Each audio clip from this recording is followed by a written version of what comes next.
Aw bisimila don kibaru kan Kanta Media jasiraw kan Facebook, YouTube, TikTok ani an minnu b'a lamɛn radio Keleya sanfɛ Motika olu fɛ yen. Hiji Tarawele ale tɔgɔla Sugu o sanfɛ. An bɛ foli lase Moti cɛ muso denmisɛnnin mabɔkɔrɔ kelen kelen ma. Aw ni ce radio Keleya o sugantili la. An balimaw, bakuruba fɔla bi kunnafoniw na an b'a ladonna k'a fɔ Musa Mara ale labilalen kɔ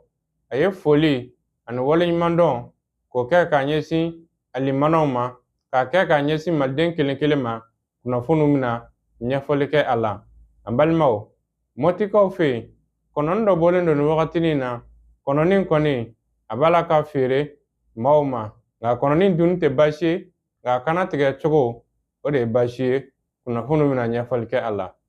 Ka sanga ni san 2025 san 2026 Kɛnparanakaw olu ye jama lajɛrɛ kɛ, jama lajɛrɛ min ni a kɛra kunnafoni ye ka ɲɛsin kalanko ma, kɛrɛnkɛrɛnna kalan min ni a datugura nin waati na kunnafoniw bɛna ɲɛfɔli kɛ a la ka bɔ Kɛnparanna. Hijiko labɛn hukumu kɔnɔna na an wulila ka se Tabudisi ɲɛmaa ma Mustafa Darambe. Sango hiji kɛra cogo min na a ye ɲɛfɔli kɛ o la ani welemada k'a ɲɛsin malidenw ma minnu b'a fɛ ka taa hiji san 2026 kunnafoniw bɛna ɲɛfɔli kɛ a la. An balima ninnu de ye kunnafoni minnu bɛna labɛn ka lase balimakɛ Abdulayi Kanta fɛ. Aw bisimila don kibaru kɛnɛ kan. An b'a ladonna k'a fɔ Musa Mara ale ye marabolo ɲɛmɔgɔya kɛ ni ka tɛmɛ san 1 datugulen kɔfɛ. Musa Mara a labilala. Labilaliw kɔfɛ a ye foli, barikada, bonyamasegi k'a kɛ k'a ɲɛsin maliden kelen kelen ma, ka tila ka bɛn ni keleya k'o ɲini maliden kelen kelen fɛ Mali jamana kan. Seereya minnu sɔrɔla ka bɔ Musa Mara yɔrɔ olu filɛ nin. N balimaw n bɛ aw fo, nka n bɛ Ala fo. Ala ye n don lajarabili kɔnɔ, a ye ɲuman bɔ.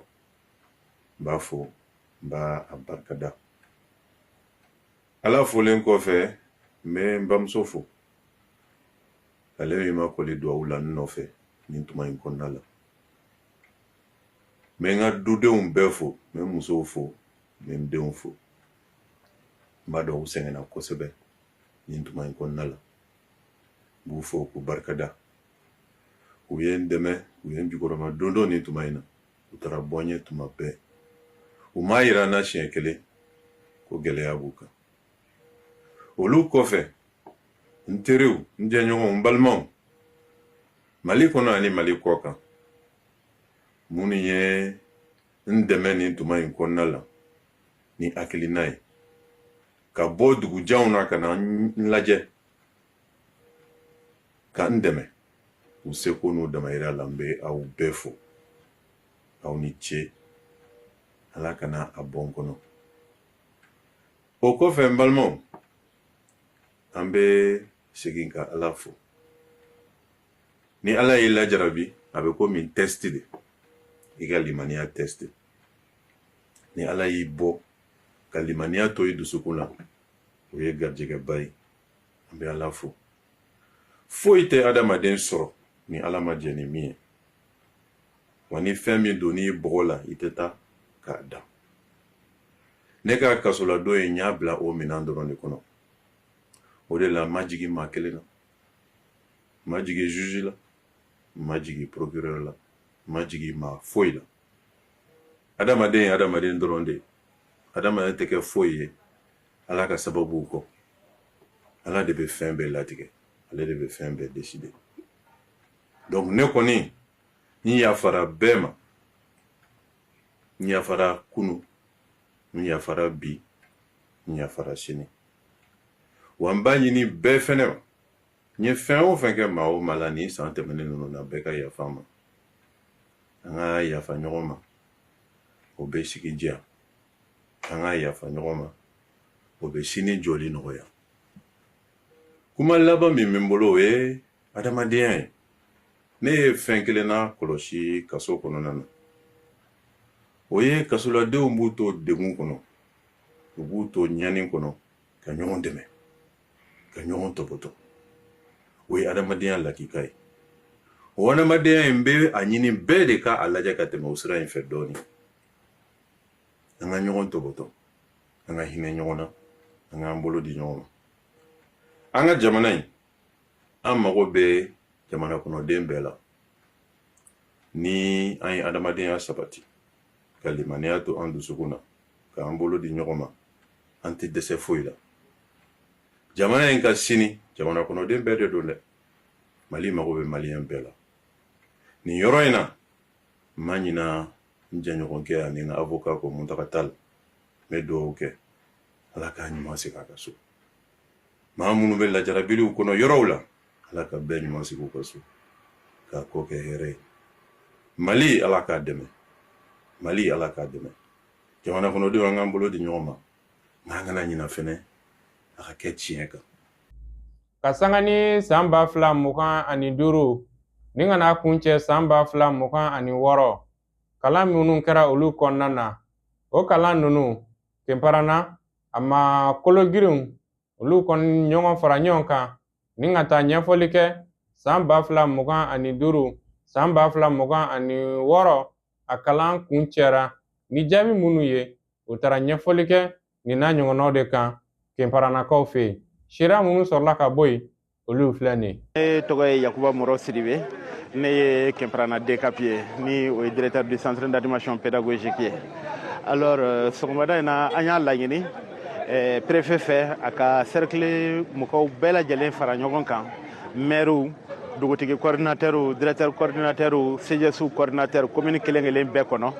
ka sanga ni kalan bilali ye donc maintenant jaabi minnu sɔrɔla année scolaire 2025-2026 kɔnɔna na ka se ka ɲɛfɔli kɛ acteurs ɲɛna ONG partenaires tɔw bɛɛ lajɛlen donc u ye baara mun kɛ san kɔnɔ ka se ka o jaabi d'u ma donc bi wele in kun ye o ye donc a wele in kɔnɔna na an y'a daminɛ fɔlɔ ni foli ani barikadali ye ka ɲɛsin mɔgɔ mɔgɔ sera ka na kɛnɛ in kan o tɛmɛnen kɔfɛ an nana baara minnu kɛra san kɔnɔna na an nana o analysew kɛ alors école hakɛ joli bɛ CAP kɔnɔ école hakɛ joli bɛ premier cycle la cɛmisɛn ani npogotigi école hakɛ joli de bɛ yen nɔ o école ninnu na minnu kan ka passer mun kan ka redoubler ani minnu kan ka bilasira donc an ye o walawalaliw de kɛ mais o walawalaliw kɔnɔna na a nana ye k'a fɔ ko n'i ye Kenparana écoledenw ta bakuruba la donc kɛmɛ sara la i b'a sɔrɔ fo 74 ani 4 ani murumuru damadɔ o de ye ɲɛta sɔrɔ ɲinɛ san kɔnɔna na donc minnu ma se ka ɲɛta sɔrɔ i b'a lajɛ o ye 20 ani kɛmɛ sara la o ye maa 20 ani dɔɔni dɔrɔn ye donc o jatew n'i y'olu lajɛ i b'a ye k'a fɔ ko ala ni Kenparanakaw bɛɛ faralen ɲɔgɔn kan u ka cɛsiri o kɛra sababu ye ka kalan ka sankɔrɔta di a ma ɲinɛ nka an kana ɲagari ka tɛmɛ parce que adamaden baaraw don adamaden baara la ni adamaden sera ka fɛn fɛn kɛ i k'a bila i kunna k'a fɔ k'i bɛ se ka tɛmɛ o kan donc baaraw kɔni ɲɛna ɲinɛ kosɛbɛ mais an kan ka fɛɛrɛw wɛrɛ boloda mun b'a to san nataw fana ta bɛ se ka ɲɛ cogo min na ka tɛmɛ ɲinɛ ta fana kan donc o de kun ye weleli kun ye bi nisɔndiyalen don sewalen don ka sababu kɛ jama mun bɔra o y'a jira k'a fɔ ko Kenparanakaw u mago b'u ka sigida kalanko la ni a fɔra ko n'i ye san académie ta ko Kenparana CAP de kɛra premier ye o la DEF la o ye nisɔndiya ye DCAP bɛɛ ma mais DCAP kelen ka résultat tɛ nin résultat ɲɛ DCAP kelen tɛ se CAP conseillers yɛrɛ dama dɔrɔn tɛ se awa maires yɛrɛ dɔrɔn tɛ se préfets tɛ se CGS yɛrɛ dama dɔrɔn tɛ se bɛɛ k'a faamuya k'a fɔ ko nin jaabi mun sɔrɔla nin jaabi ɲuman mun sɔrɔla DEF la ɲinɛ bɛɛ de ka jaabi don parce que bɛɛ de jɛra k'i fanga fara ɲɔgɔn kan walasa an ka se ka nin jaabi in sɔrɔ n'o tɛ n'i y'a comparer san nataw la 2023-2024 33%, 2024-2025 40,45%, 2025-2026 74,34%. Donc i b'a ye k'a fɔ ko mɔgɔw bala k'u sen don kalanko la dɔɔni dɔɔni ka taa fɛ ɲinɛn kɔni ta in kɔni ni jaabi mun sɔrɔla nin ye Kenparana bɛɛ de ka jaabi ye DCAP kelen ta tɛ conseillers kelen ta tɛ maires kelen ta tɛ bɛɛ de fanga faralen ɲɔgɔn kan o de ye nin jaabi in di ka foli kɛ bɛɛ lajɛlen ye kɛrɛnkɛrɛnnenya la maires olu minnu ma sɛgɛn tile kelen musaka bɔli la ka foli lase écoleden somɔgɔw ma n'i y'a lajɛ fana an ka mɛtiri mun bɛ sara ekɔliden somɔgɔw fɛ o ka ca gouvernement bɛ mun sara ye k'u cɛsiri ka mɛtiriw sara fo ka taa kalan bila nin cogo in na tan foli kɛrɛnkɛrɛnnen ka ɲɛsin parents d'élèves ma directeurs ma ani école karamɔgɔ bɛɛ lajɛlen. An bɛ taa mɔtikaw fɛ yen an b'a ladɔnna k'a fɔ mɔtikaw fɛ yen an filɛ don minɛ ko bi kɔnɔni dɔ bɔlen don kɔnɔ min ni kuma dɔ la n'a donna i ka foro la a tiɲɛni barika ka bon kosɛbɛ nka o n'a ta bɛɛ kɔnɔni a b'a la ka du maaw fɛ mɔtikaw a n'a mara kɔnɔna na nka kɔnɔni dunni o tɛ baasi ye fo o ka fɔ ka da a kan nka kɔnɔni an y'a ye k'a fɔ a ka kan ka kana tigɛ de nka kana tigɛli tɛ ka masɔrɔ kɔnɔni na o b'a la k'a kan bɔgɔti ni k'a feere mɔgɔw ma an yɛrɛ maa bila ka ɲininkali kɛ maa minnu b'a la ka nin baara ninnu kɛ o kɔni y'a yira k'a fɔ olu kɛtɔ ka kɔnɔni ninnu kan bɔgɔti k'u bɛ ala tɔgɔ fɔ a la an bɛɛ lajɛlen kɔni b'a dɔn n'i bɛ fɛn kɔni kan tigɛ a bɛ kan tigɛ ni fɛn dɔ de ye n'o ye muru ye kɔnɔ in mana dɔgɔya cogo o cogo a ka kan ka kan tigɛ de nka ni ala sɔnna inshallah an ka don kɛyɔrɔ nataw la an ye maa ci a bɛna yaala ka ɲininkali kɛ kɔnɔni feerelaw la ka ɲininkali kɛ kɔnɔni yɛrɛ sanbagaw la ni ala sɔnna ma o bɛna k'an ka don nata kunnafoniw ye nka imamu dɔ bɛ mɔtikaw fɛ yen ale kumana ka sanga nin kɔnɔni a lahalaw ma sera minnu sɔrɔla ka bɔ yen olu filɛ nin ye ka d'a kan an yɛrɛ ɲɛ b'a la dugu in na a bɔlen don mɔgɔw firilen b'a kan u bɛ k'a san u bɛ k'a dun denmisɛnninw bɛ k'a san mɔgɔkɔrɔbaw bɛ k'a san kɔni f'a labanna dutigiw dɔw yɛrɛ b'a san de a bɛ k'u ka surafanaw ye duw kɔnɔ o la a ka kan ni o bɛ ka kɛ dugu kɔnɔ a ka kan an k'a dɔn silamɛya ye fɛn jumɛn de fɔ a kan wala a kɛcogo kan ka kɛ cogo di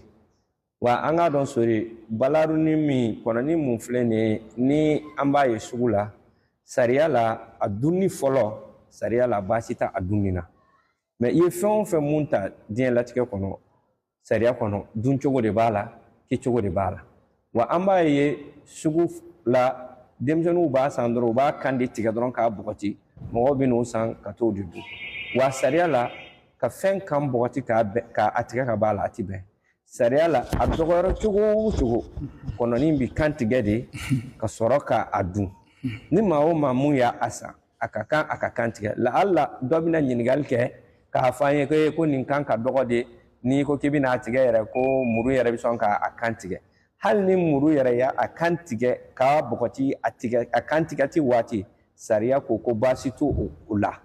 mɛ a ka kan tigɛ de a ka dun ka da kun jumɛn kan ka da kan kɔnɔni joli de b'a la wa n'i y'a kan tigɛ fana a joli bɛ seri donc fɛn o fɛn mun n'a a joli b'a la n'a kan tigɛra a joli bɛ seri dɔrɔn sariya la a man kan ka kan ti bɔgɔti a b'i kan tigɛ de ka sɔrɔ k'a dun donc ale ni mɔgɔw bɛ ka ale ni misaliya dɔ ta i n'a fɔ jɛgɛ kɛcogo ko dɔw bɛ k'a fɔ ko a kɔnɔni misaliya bɛ n'a fɔ jɛgɛ de wa an b'a dɔn kɔnɔni ni jɛgɛ u cɛ ka jan dɛ jɛgɛ a salen a ɲɛnamaw jɛgɛ a bɛ dun jɛgɛ hali n'a tolila jɛgɛ bɛ dun ka d'a kan jɛgɛ ye ji kɔnɔfɛn de wa différence bɛ olu ni ɲɔgɔn cɛ fɛn mun ye ji kɔnɔfɛnw ye ale ni fɛn minnu ye gɛrɛnnafɛnw ye ala ye différence don olu ni ɲɔgɔn cɛ sauf ko n'a kɛra wa an b'a fɔ mun ma fɛn bama sariya la bama ale ti dun ka da kun jumɛn kan gɛlɛ bi ale la ale bɛ ji kɔnɔ o tuma fɛn mun ye ji kɔnɔfɛnw ye olu n'olu sara olu balo la olu kɔni u ti kan tigɛ u ti foyi u mɛ fɛn mun ye gɛrɛnnafɛnw ye an bɛ olu minɛ k'u kan tigɛ surtout an b'a ye tuguni mun ka jugu n'a bɛɛ ye sori lahaliya mun yɛrɛ ka jugu n'a bɛɛ hali minnu ji fara ninnu adamadenw bɛ k'o dun o tuma silamɛ an k'a dɔn an bɛ ka minnu bɛ k'a san k'a dun k'a sɔrɔ u m'a da k'a kan tigɛ u bɛ k'a kan bɔgɔti ka b'a la a ko u bɛ ka jifa de dun u bɛ ka jifa fana de lase silamɛdenw ma u bɛ k'a dun mana u ka da la n'a ma ɲɛ u bɛ baara in kɛ u ka baara in u k'a kɛ ni silamɛya kɛcogo ye pour que an bɛ se ka lafiya silamɛya bɛ se ka lafiya ka d'a kan fɛn min kan ka kan tigɛ n'o ma kan tigɛ n'a a jifara ni i y'o dun kɔlɔlɔ b'a la dɛ a kɔlɔlɔ ye jumɛn bana juguw bɛɛ lajɛlen bɛ se ka ye o senfɛ u bɛ dugawu kɛ yan'an ka se yɔrɔ la jifa yɛrɛ ye jumɛn ye n'a fɔra fɛn jifara silamɛya n'a fɔra fɛn mun jifara o ye qualité fila i ma a sara a yɛrɛ ma a bɛ fɔ a ma jifali ou bien i kɛ tɔ ka fɛn kantigɛ a ma se a kantigɛ yɔrɔ la i ye i n'a fɔ misaliya la maa min bɛ ka saga kantigɛ sa i kɛ tɔ ka saga kantigɛ maa d'a ma ni a ma tigɛ fɛn kanda fila ninnu ma tigɛ n'i y'i bolo wuli ka bɔ a kan dɔrɔn hali o a bɛ fɔ o ma ko jifa misi b'o la ɲaamɛ b'o la fɛn o fɛn mun n'i b'a kantigɛ i b'i jija i kantigɛtɔ a fɛn in kɛtɔ ka kantigɛ muru in kana bɔ kan kan n'i y'o tɛgɛ wuli ka bɔ muru kan dɔrɔn hali ni fɛn ye saga de ou bien ɲaamɛ de don ou bien misi de don k'a sɔrɔ i ma fɛn mun kan ka tigɛ kan pasa fila nin i kan ka mun tigɛ i ma se o ma o dɔrɔn fɛn in kɛra jifa ye n'a ma kantigɛ ni sariya ye ou bien kɔnɔ k'a ye dɔrɔn i n'a fɔ pizɔn i n'a fɔ an b'a ye denmisɛnninw bɛ pizɔn minɛ dɔrɔn ka pizɔn kan bɔgɔti dɔrɔn k'a tigɛ hali o bɛ kɛ jifa ye donc fɛn o fɛn mun kan ka kantigɛ de sori a kan ka minɛ de k'a da k'a kantigɛ a fɛn in bonyana o a dɔgɔyara o a bɛ kantigɛ de ka sɔrɔ k'a dun. An wulila ka se Kalabankura kɛrɛnkɛrɛnna yɔrɔ dogolen tɛ a filɛ nin ye Umu Sangare ale tɔgɔ la dunanjigibo o kɛrɛfɛ soba min bɛ yen gitɔrɔn selege la an bɛ yen an balimakɛ dɔ ale ka baara yɔrɔba dɔ don min n'a ɲɛsinnen don kalaliw o n'a ɲɔgɔnnaw ma ni ala sɔnna ma kuma ka ɲi a tigi yɛrɛ da an bɛ foli lase a ma a bɛ foli lase aw ma o kɔfɛ a bɛna a yɛrɛ kofɔ an ni aw bɛɛ lajɛlen ɲɛna balimakɛ assalamu alaikum. Wa alaikum salam wa rahmatullahi wa barakatuh. Tɔgɔ ani jamu? N tɔgɔ ye Baba Wage ne de ka yɔrɔ ye business couture Mali Kalaban Umu Sangare ka résidence kɛrɛfɛ. Voilà. Yala foli jumɛn bolo ka ɲɛsin lamɛnbaaw ni filɛlikɛlaw ma waati nin na? Bon nin waati na n bɛ lamɛnlikɛbagaw ani kanubagaw bɛɛ lajɛlen fo k'Ala tanu kosɛbɛ Ala ma garisɛgɛ sanuman d'a ma ka se ka bi yira n na ka se ka fanga d'a ma ka courage d'a ma ka se ka an débrouiller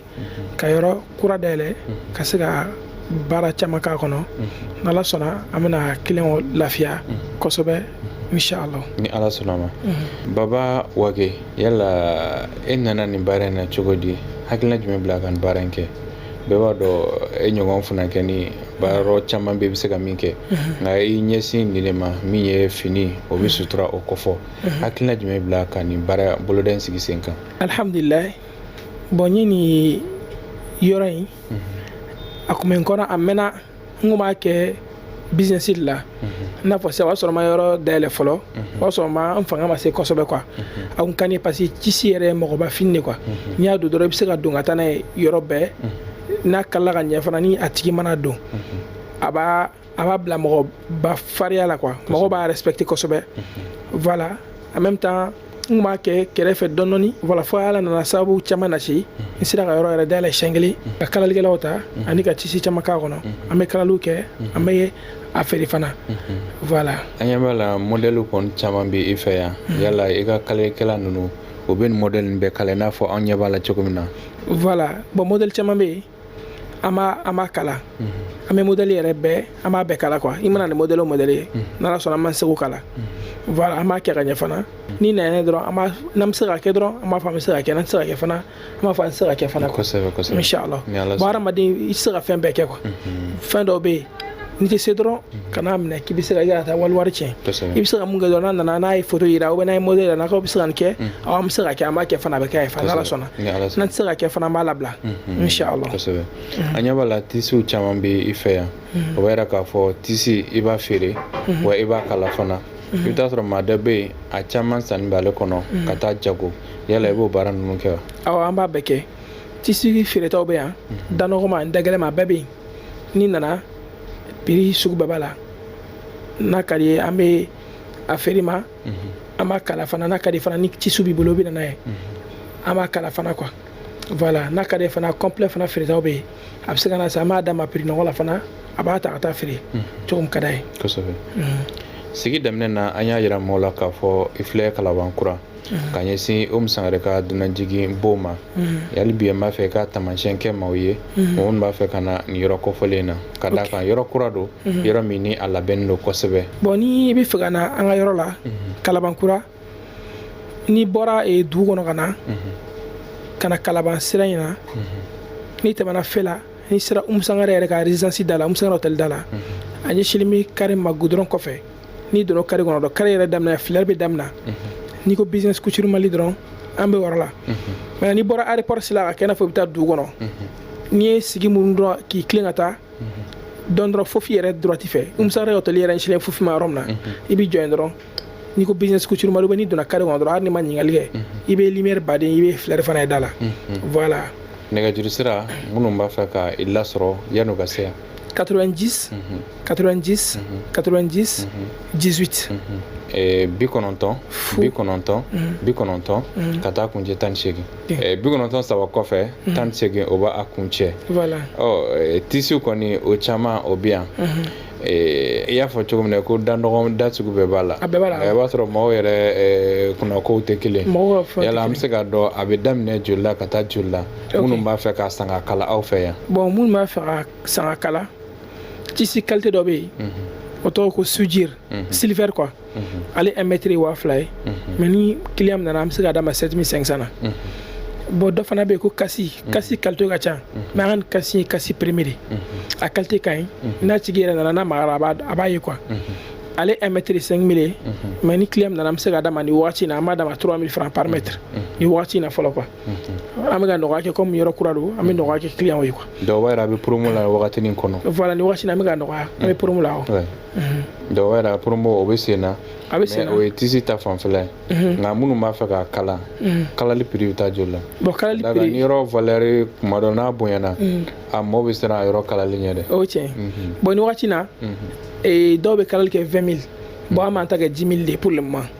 hali n'a sɔrɔ yɔrɔ valeur ka bon mais an bɛ taa ni 10 000 de fɔlɔ parce que mɔgɔw ka position tɛ kelen kalali ɲuman kɔni bɛ kɛ yan a prix fana o don o dɔ nana ne ye prix fɔ a ye 10 000 a ma se ka da la ko k'ale bolo yɛrɛ ko 20 000 de don ne ko bon ni wagati in na an b'a kɛ 10 000 fɔlɔ n'ala sɔnna bon an bɛ taa ni 10 000 ye fɔlɔ n'ala sɔnna fana n'ala ma basi kɛ an b'a la ni prix bɛ falen quoi an bɛ taa n'o 10 000 ye fɔlɔ inchallah n'ala sɔnna dɔw b'a yɛrɛ k'a fɔ maa dɔw bɛ i kuntala ka jan i ka bon i kɛra maa sugu o sugu i ta ye kɔnɔna 10 000 ye kala wari simple o ye simple ye maintenant ordinateur fana ka ordinateur kɛ camancɛ la ale kɔni ye 15 000 ye an yɛrɛ bɛ ordinateur kɛ awɔ an ka machine fana bɛ kɔfɛ ka na n'a nana an bɛ commencer ka ordinateur kɛ client ye mais ni wagati in na an bɛ ka kɛ fana quoi n'a commande sɔrɔla an b'a kɛ n'a fara nana a bɛɛ bɛ kɛ yan hali ni ordinateur bɛ mɔgɔ min bolo minnu bɛ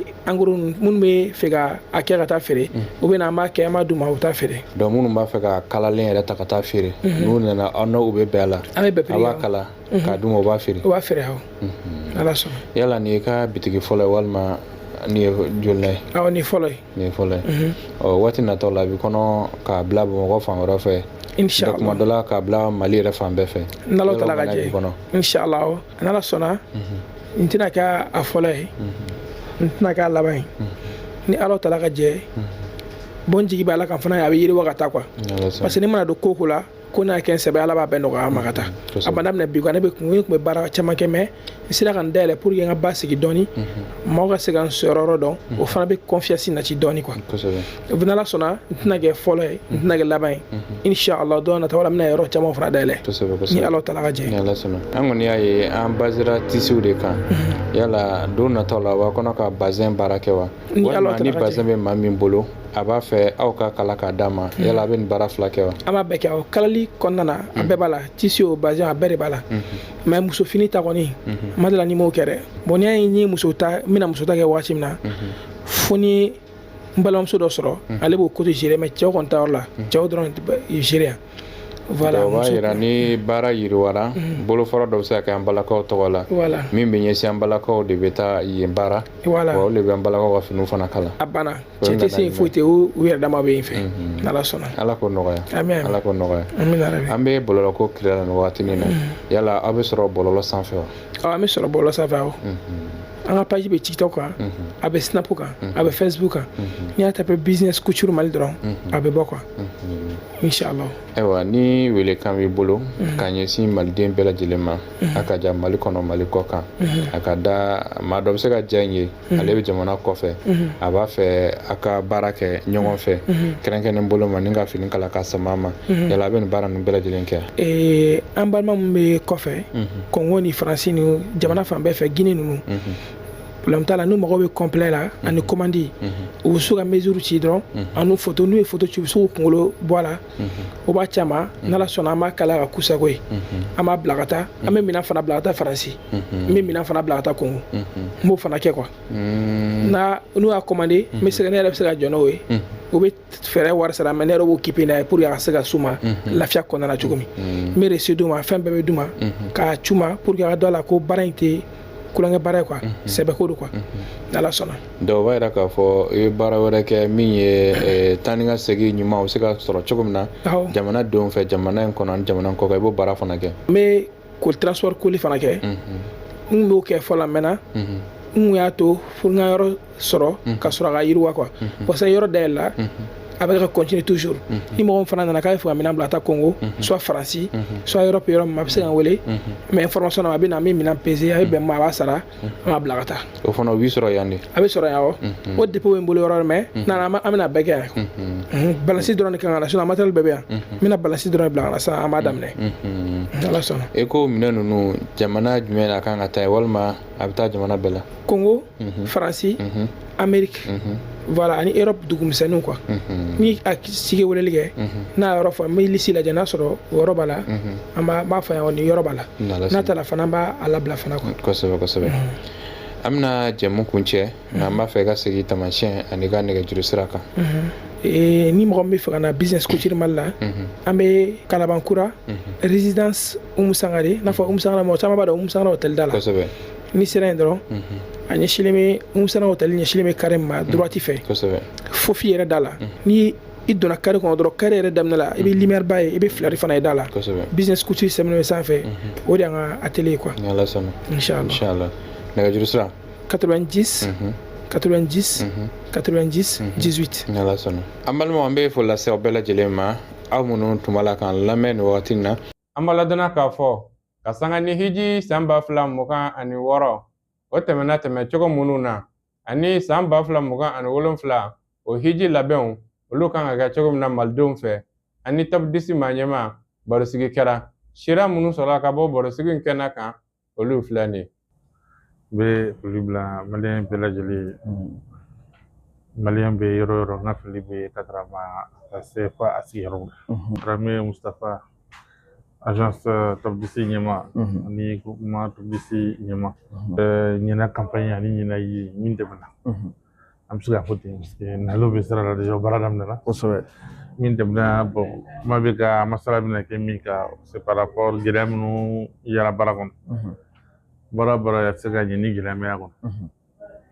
gɛlɛya fitinin minnu yera baara ninnu kɔnɔ ɲina an bɛ se k'an da maga minnu na dɔɔni o ye par rapport depuis yan visa baaraw jɛra mɔgɔ kelen de ma baara je pense que baara cayara tigi ma dɔɔni retard dɔɔni ni gɛlɛya fitinin sɔrɔla olu la bon je pense que c'est des gɛlɛya minnu kan ka se ka corriger prochainement bon an b'a bila minɛn min kɔnɔ peut-être 13 000 visa o di mɔgɔ kelen ma ka baara kɛ bon a ka ca la a bɛ caya tigi ma dɔɔni o ye gɛlɛya fɔlɔ ye an bɛ minnu constater yan niveau la. mais yanni i ka tɛmɛ o la i bolo a kan ka di mɔgɔ joli ɲɔgɔn ma. bon ne ka laɲini ye min ye a kɔnɔna la comme privé bɛ yen gouvernement bɛ yen bon privé de ka ca kosɛbɛ ka tɛmɛ gouvernement kan ni bolo fana tun bɛ se k'a ɲini ka di privé ma u yɛrɛ ka essayer ka yɛlɛma dɔɔni don ka baara teliya dɔɔni o tun bɛ se ka kɛ solution dɔ ye ne bolo o ye ka faamuya ye bon n'an bɔra o la an taalen Baga an ye gɛlɛya dɔɔni sɔrɔ transport fana yɔrɔ la dɔɔni ka bɔ Makan ka taa Mina bon n bɛ se ka fana gɛlɛya kun kɛ ne ka faamu na contrat misɛnmaninw cayara dɔɔni hôtels kun ka ca kosɛbɛ ne ka faamuya la bon n'i ye solution di ne ma an b'a bila san wɛrɛ gouvernement ka essayer ka maison d'hôte ka essayer ka caman bɔ hôtels la n'i ye hôtels gɛrɛla ɲɔgɔn na baara bɛ teliya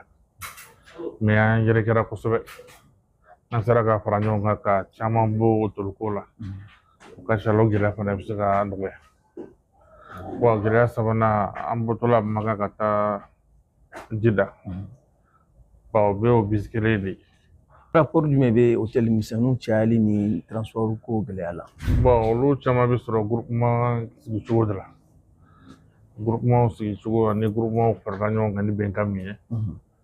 bon ne ka jateminɛ la o de nana ni o faradaw caman ye mais ni groupement yɛrɛ sera ka ɲɔgɔn regrouper regroupement yɛrɛ kun ye k'an ka ɲɔgɔn regrouper an ka jɛ de bon ni jɛ kɛra ni farada cayara kɔnɔ gɛlɛya bɛ na kɔnɔ bon sinon ye gouvernement filɛ ye sinon depuis hôtel kelen de b'olu gɛlɛya olu ka gɛlɛya ma gɛlɛya i n'a fɔ anw ta kɛra cogoya min na n'an sera ka hôtel bɔ caman caman in na a ka ca la an bɛ nafa caman sɔrɔ an ye gɛlɛya minnu fɔ bisigiw la n'an sera ka hôtel regrouper caman b'o fana la quoi. ijiden ka dumuniko ka gɛlɛn kosɛbɛ iji waati yala dumuniko gɛlɛya i y'o constaté wa bon en général mina caman ye réclamation kɛ bon iji baara fana tɛ se ka kɛ ko i bɛ se k'i dumuni i sagona dumuni sɔrɔ yɔrɔ bɛɛ gɛlɛya dɔɔni kɛra o la à la dernière minute bon je pense que saoudiens yɛrɛ y'an ɲininka kabiri ye o donna agence tigiw ka kɛlɛ an ye gɛlɛya minnu sɔrɔ VIP ni standards la olu yɛrɛ caman noté espérons que année prochaine an ye gɛlɛya minnu ɲɛsin u yɛrɛ ma u bɛ sɔn ka yɛlɛma don a la quoi parce que gɛlɛya fɛn fɛn bɛ yen u yɛrɛ chaque année an b'o féliciter o yɔrɔ la o bɛ na ni programme fɛn fɛn ye a ka ca i bɛ taa sɔrɔ an yɛrɛ ka hɛrɛ de b'a kɔnɔ quoi bɛ min ɲini on a qu'à essayer toujours de se réconcilier ka groupement yɛrɛ kun ka kɛ kelen ye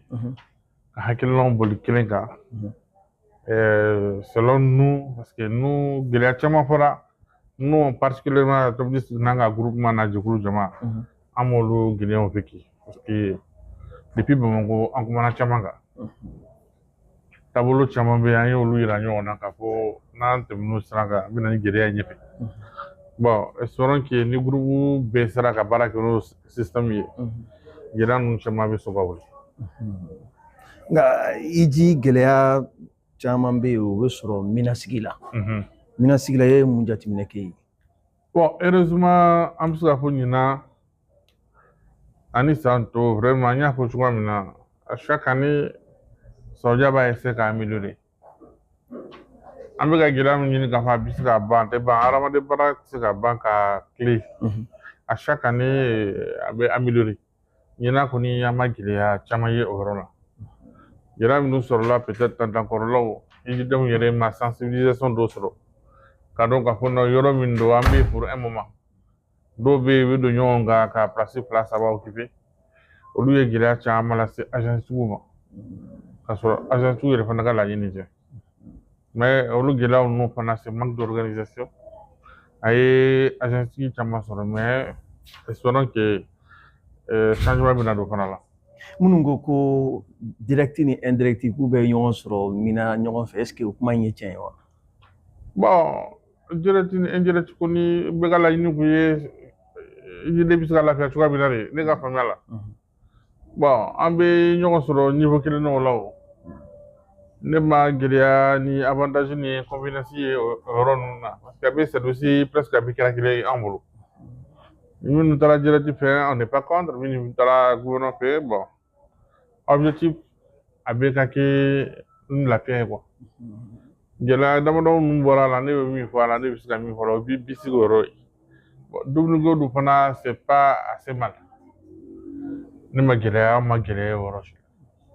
an ye gɛlɛya yɔrɔ point 3 de la baara dernière minute la an ka faamuya la cayara maison d'archi ma o ye départ ye arrivé à Saudiya an yɛrɛ ka manque d'organisation n b'a kɛ o ye parce que ne regroupement la n'an taara hôtel ta yɔrɔ 15 ça sera contrat 15 ça va être compliqué an si tɛ yɔrɔ kelen n'an ko Saudiens ka bisitigiw k'an bɛɛ cɛ ka taa n'a ye wagati kelen na a bɛ na ni gɛlɛya ye ni mɔgɔ min ye ɲininka wuli joona min tun fɔra ko 31 décembre e nafa y'a la e ɲɛci dɔ y'a la wa bon n'i y'a mɛn bi ɲinan i jan lafiyara kosɛbɛ an wula joona de et puis wuli joona de b'a to ko bɛ organiser o temps ni hijiden ma bɔ o temps baara tɛ se ka kɛ o agence tigiw bɛ dépend hijiden de la agence tigiw bɛ baara kɛ ni hijiden ka baara de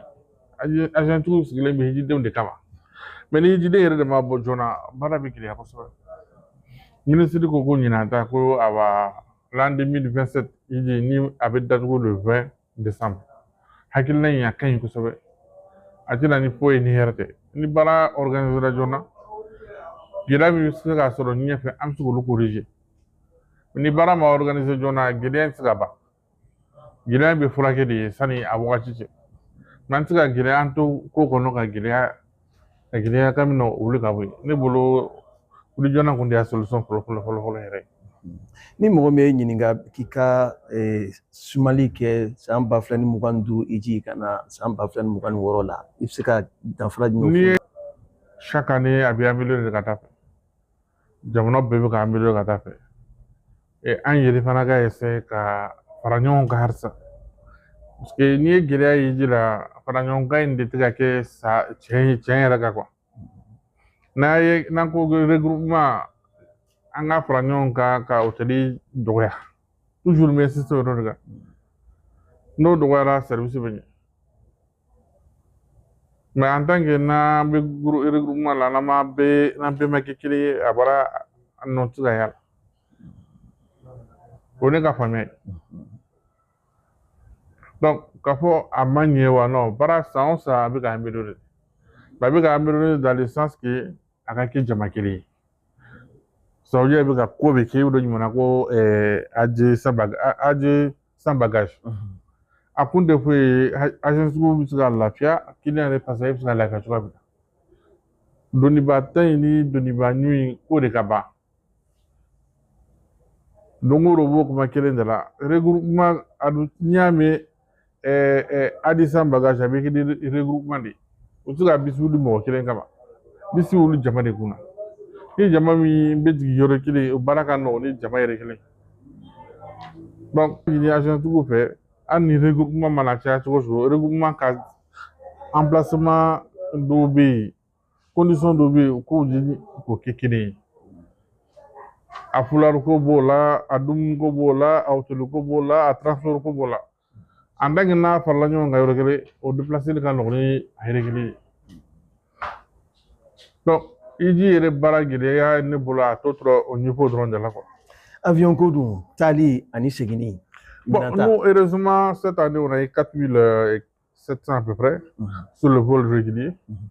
On a eu 12 vols sur le vol charter. Bon, en allant comme au retour, Amsterdam, Betara, Itacho, Numana, Besgira, Idon Fanala. On a retard sur 5 minutes vol Fouela. Talila, Ama Moïmi a déclaré à Kamina. Et retour, même chose. Vraiment, jamana ni awa mɔgɔ taara nɔfɛ a bɛ an félicité ɲinan kosɛbɛ bon an b'a la deli san wɛrɛ ta ka ɲɛ ka tɛmɛ ɲinan fana kan. I ka kuma kucɛ kuma ani welekan minnu b'i bolo ka ɲɛsin iji bɛ minnu kɔnɔ ani maa minnu bɛ fɛ ka mɔgɔw bila ka taa iji la san wɛrɛ iji. Bon déjà jamana yɛrɛ ye annonce ko kan ministre yɛrɛ kumana o kan déjà k'an ka wuli joona dès le 20 décembre. Visa tɛ yen wa quota tɛ yen et pas fana tɛ yen donc an k'an jija an k'an labɛn à partir d'aujourd'hui min kan ka inscription min kɛ i ka wuli i ka se i ka agence ma joona particulièrement an bɛ wolo k'a da maliyɛn bɛɛ la ka na groupement de bis la vraiment nous on a eu zéro problème cette année an n'an ka jama bɛ ɲuman taara malgré k'an de kun ka ca ni bɛɛ on était dans les 1161 pèlerins. Bon, quel était mis dans la réclamation? Tout le monde était content et tout le monde était satisfait. Donc, le regroupement, on est dans le 30e agence de voyage, en Gacha. En bas, il y a une malon BF, Beka Bojona. Bon, heureusement, ça, on a un vol dans le cette année, on a 20 vols charter. On a 4000 places disponibles pour le moment sur le vol régulier. Oui, mais entre parenthèses, il mourra pendant la vol le 22 et le 23 février, retour le 10 et le 11 au vol charterier. Mais vol régulier pendant avec le business class, particulièrement business class, bon, on a 1000 places à peu près sur le vol régulier. Alhamdulillah, bon, on y met dans la donnée, ni baran y en a deux faraga. ni sera ka concentré ka baara la ka taa au sérieux foyi tɛ bɔ a kɔnɔ ni hɛrɛ tɛ an b'a ɲini groupement bɛɛ fana kɔnɔ ala ka cida nafama ni baara nafama ni awa baara in ala ka saɲa an bolo hasa baara in ala ka ɲa an bɛɛ bolo maliyɛndenw n b'a ɲini fana u ka bɔ joona ijidenw ka bɔ joona baara in ka kɛ joona baara kɛra joona foyi t'a kɔnɔ ni hɛrɛ tɛ san min bɛ na baara min bɛ k'a kɔnɔ n bɛ dugawu kɛ agence tigi bɛɛ ala ka baara ɲa an bɛɛ bolo gɛlɛya minnu kɛra ɲinan ne yɛrɛ ko ni ka jateminɛ na gɛlɛya gɛlɛmanw tɛ gɛlɛya minnu don a bɛ se ka corriger an yɛrɛ k'an yɛrɛ corriger d'abord an ka ɲɛsin gouvernement fana ma gouvernement bɛ se k'an dɛmɛ cogoya min na an ni gouvernement ala ka baara in ala ka ta fanga n'a kɛ cogo ɲuman ala ka nɔgɔya an bɛɛ ye hali ala ka dugawu minɛ amina hakili la Mustafa Darame a ye min fɔ a ye faamuya sɔrɔ a la ale ye agence top 10 o ɲɛmaa de ye ani u bɛ pankuru fana wuli ka jidenw ta ka taa n'u ye an bɛ ala deli gɛlɛya ninnu ala ka hakili ɲuman di ka nɔgɔyaw caman don a la san wɛrɛ iji fana ala ka kɛcogo ɲuman nɔgɔya ka taa ka segin bɛɛ lajɛlen nɔgɔya k'an ka kuma fara ale yɛrɛ fana ta kan maa minnu b'a fɛ ka taa iji la komi iji bɛ ka bɔ kɔrɔlen na k'a fɔ n bɛ sigi fo sunkalo waati wala seli fitinin mana tɛmɛ n bɛna n tɔgɔ sɛbɛn wala n bɛna labɛnw sabati o bɛ ɲini ka bɔ a la i n'a fɔ e yɛrɛ y'a fɔ cogoya min na o tuma ni maa min bɛ fɛ ka taa iji la kabini sisan i jija i k'i ka labɛn bɛɛ lajɛlen sabati i ka wuli ka jɔ kɛ min b'a to baaraw bɛɛ lajɛlen bɛ kɛ ka bɛn ni desanburu kalo san 2026 tile 20 inshallah aw kulo ni aw ɲɛ garisɛgɛ bɛnna nin de ma kanta n bɛ taa filɛbaw ni an tiya ka kulomajɔ la a n'a ka ɲɛmadali la kanta meja jasiraw kan ani aw minnu kulobana mɔti a n'a lamini na foli k'a lase aw bɛɛ lajɛlen ma a ka radio Keleya sugantili la min bɛ laseli kɛ aw ye ka bɔ Iji Tarawele ale tɔgɔla sugu o sanfɛ foli bɛ cɛ muso denmisɛnnin mabakɔrɔ kelen kelen bɛɛ lajɛlen kɛrɛnkɛrɛnna mɔti kurunbatigiw an b'u fo olu minnu bɛ kɛ sabu ye mɔti n'a dafɛ dugu olu bɛ se ka ɲɔgɔn sɔrɔ mɔti kɔnɔna na cogo min na foli k'a lase o ma ka tila ka foli lase maa maa bɛ yen k'i bɛ maaw donni mɔti ani yɔrɔ wɛrɛ cɛ foli k'a lase nin maa kelen kelen ma an bɛɛ lajɛlen ma dɔn mɔti ye yɔrɔ ye yɔrɔ min ni an bɛɛ lajɛlen bɛ ka ɲɔgɔn sɔrɔ yen an bɛ foli lase aw bɛɛ ma a ka radio Keleya a sugantili la an b'a fɔ wasalamu alaikum wa rahmatulahi wa barakatuhu ala ka sini don kibaru yir'an na ne bɛ nin fɔ silamɛw ye u ko tulo don n ka lakan in na. Kanta Media a lajɛbagaw a filɛbagaw a kanubagaw nin ye kunnafoni ka bɔ Kanta Media a ɲɛmɔgɔso yɔrɔ la u k'u b'a da aw bɛɛ lajɛlen tulo kan aw minnu bɛ yen k'aw ye Kanta Media kanu k'a ka baara kɛcogo kanu k'a ka baara kɛcogoya ka kɛ o fɛ Kanta Media ko k'a b'a da aw tulo kan nisɔndiyalen k'a fɔ ko min y'a ka baara ye olu bɛ se ka yiriwa cogo min na aw bɛ se ka nimisi wasa sɔrɔ ka taa fɛ cogo min na a bɛ se ka kunnafoni d'aw ma kunnafoni balolen don aw ka diinɛ aw bɛ se k'o faamu Kanta Media fɛ cogo min na Kanta Media ko a b'a da aw tulo kan walasa o baara in ka se ka kɛ aw nimisi ka wasa Kanta Media fana nimisi ka wasa k'u mago bɛ minɛn dɔw la minɛn ninnu bɛ tali kɛ i n'a fɔ kameraw walasa aw bɛ se ka ja ɲumanw sɔrɔ cogo min na kamera pieds a fɔ ma ko trépied fo ka taa se ordinateur ma Kanta Media ka baara olu bɛ se ka yiriwa cogo min na Kanta Media a ko ni mɔgɔ min fɛ ka dɛmɛ ni minɛn ninnu dɔ ye k'a san ka d'u ma fi sabilila Alahu Taala jati kama walasa Kanta Media diinɛ sira kan Kanta Media kunnafoni sira kan aw bɛ se ka wasa sɔrɔ cogo min na Kanta Media fana bɛ se ka wasa ni a ka baara ye cogo min na nɛgɛjuru siraw aw bɛ se ka olu wele 69 33 57 06 walima Orange 79 02 77 13 Kanta Media a ɲɛmɔgɔso a ko ale dalen b'aw ka faamuyali ko ɲuman na wa aw bɛna se ka dɛmɛ kɛ walasa Kanta Media aw bɛ se ka aw kunnafoni ka diinɛ ɲuman ka se k'o fɔ aw ye cogo min na Alahu Taala k'an bɛn sababa ma wasalaam. ne bɛ nin fɔ silamɛw ye u ko tulo don n ka lakan in